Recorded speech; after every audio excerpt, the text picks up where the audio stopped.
अपने घर में बुला करके गोद भराई करना चाहिए। आप गृहस्थों के लिए सुख समृद्धिदायक होता है, सगुन होता है, मांगलिक होता है। क्योंकि हर घर में बहू बेटी होती है, बहू भी होती है, बेटी भी होती है। स्वयं के नहीं हो तो रिश्तेदार के होती है, होती तो है ही, कोई ना कोई तो है।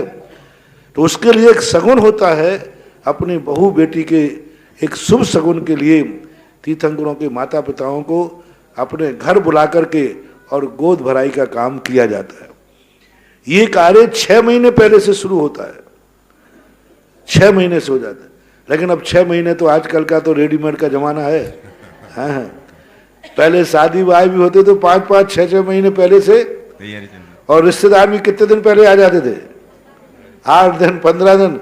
आज तो कहते भाई कितने बजे आपके फेरे हैं, तो जितने बजे फेरे होते ठीक। तो आज का समय अलग हो गया। बाकी ये कार्य होना चाहिए। प्रत्येक घर में, अपने घर में माता पिता को बुला करके और विनती करना चाहिए, गोद भराई करना चाहिए, और गाजे बाजे के साथ फिर अपने घर से अष्टद्रव्य के साथ उस परिवार को, भगवान के माता पिता को मंदिर तक भेजना चाहिए। तो पूरी की पूरी समाज एक साथ मिलकर के गोद भराई करके सब लोग एक साथ बैठ करके सामूहिक कार्य कर लेना।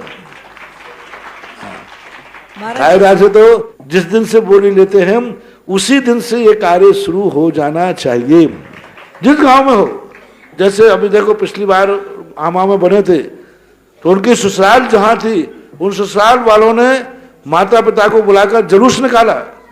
बोले बारात तो मैंने कुंवर साहब की निकाली थी, लेकिन इस बार निकाल रहा हूं भगवान के माता पिता की। और उसी ठाट बार जैसे उन्होंने बारात निकाली थी ना, जो बारात का ठाट बार था, बोले एक समय वो था कि कुंवर साहब बन के मेरे यहाँ आए थे।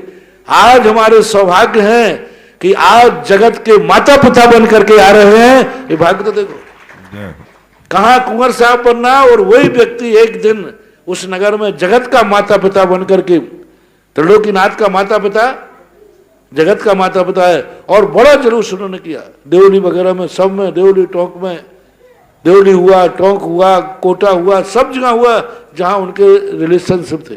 और ये परंपरा पूरे पात्रों में सबसे महत्वपूर्ण पात्र माता पिता का ये होता है, मांगलिक सगुन के रूप में, जिसको आप महीनों पहले अपने घर बुलाकर उनकी गोद भराई का काम कर सकते हैं।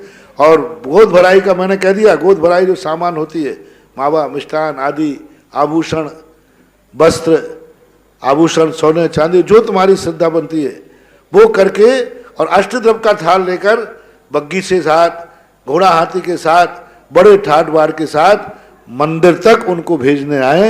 यह एक प्रकार का बहुत बड़ा सगुन और मांगलिक कार्य है।